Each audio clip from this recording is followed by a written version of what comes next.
ఓ శైలక్క, cooking videos ఎప్పుడు పెడతావు అని అడుగుతున్నారు కదా! ఇదిగోండి మీకోసం మంచి కుకింగ్ వీడియో అయితే చేస్తున్నాను. సో, అదొచ్చేసి ఏంటంటే కాకరకాయల కారప్పొడి.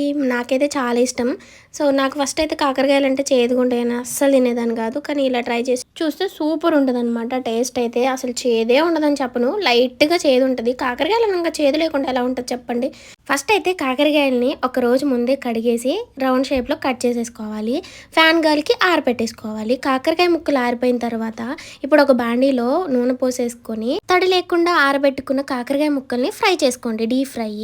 ఎక్కువ ఆయిల్ అయితే పట్టిద్ది ముందే చెప్తున్నా. నాకైతే కాకరకాయలతో కారప్పొడి చేస్తారని పెళ్ళయ్యేదాకా కూడా తెలియదు. పెళ్ళైన తర్వాత మా అత్తే చేసింది.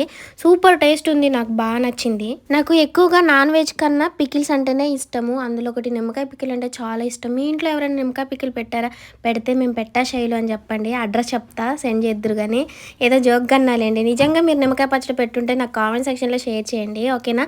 ఇదిగోండి ఇలాగ డీప్ ఫ్రై చేసేసుకోవాలి. నేనైతే 2 టైమ్స్ డీప్ ఫ్రై అయితే చేసుకున్నాను. చాలా బా వచ్చినాయి ముక్కలు. ఇంకా ఆ తర్వాత నేనైతే ఎండుమిరపకాయలు కూడా తీసుకోవచ్చు. నా దగ్గర అందుబాటులో లేవు కాబట్టి కూరలో వేసే కారప్పొడి. ఇదైతే మేము పట్టించింది కాదు. బయట కొట్లో కొనుక్కున్నదే. సో, అలాగే వెల్లుల్లిపాయలు రెబ్బలు తీసుకొని ఈ 2 చక్కగా కలిసిపోయేటట్టు దంచేసుకోవాలి చిన్న రోట్లో. మీ దగ్గర మిక్సీ ఉన్నా మిక్సీ పట్టేసుకోండి. ఫ్లేవర్ అయితే చాలా బాగుంటుంది. ఆ అరోమాకి అసలు ఫుల్ ఆకలేసిద్ది. ఇదిగో మళ్ళీ ముందుగా చెప్తున్నా, వీడియో లైక్ చేయకపోతే లైక్ చేయండి. ఎవరైనా సబ్స్క్రైబ్ చేయకుండా మన ఛానల్లో వీడియోస్ చూస్తున్నట్లే వెంటనే మన ఛానల్ని సబ్స్క్రైబ్ చేసేసుకోండి.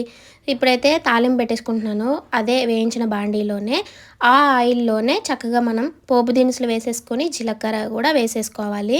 ఆ తర్వాత మీ దగ్గర ఎండుమిరపకాయలు ఉంటే ఎండుమిరపకాయలు కూడా వేసుకోండి. నా దగ్గర లేవు కాబట్టి నేనేం వేయలేదు.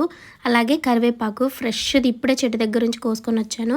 అలాగే లైట్గా పసుపు వేసుకోండి. పసుపు వేసుకుంటే ఎక్కువ రోజులు స్టోర్ ఉంటుందంట. ఏం చేయలేక కరివేపాకు ఇలా వేయాలా? మాకు తెలియకుండా రోజు నార్మల్గా వేసేస్తున్నాం అని అనుకుంటున్నారా? ఏదో అండి, కర్రీ అంతా బాగా చేస్తా కానీ కరివేపాకు వేయాలంటేనే సచ్చ భయం వేసిద్ది. ఆయిల్ చిట్లి మీద పడిద్దేమోనని భయం. ఒకసారి ఏంటి 2-3 సార్లు పడింది నా మీద. అందుకే దాని జోలికి అయితే దూరంగా ఉంటాను. నేనేం చేశానో తెలుసా? వెల్లుల్లిపాయలు ఏంటంటే దంచి వేయకుండా నార్మల్గా అయితే వేసాను తాలింపులో కూడా. అప్పుడు చిట్లిపోయి మా ఆయన మీద పడిపోయింది.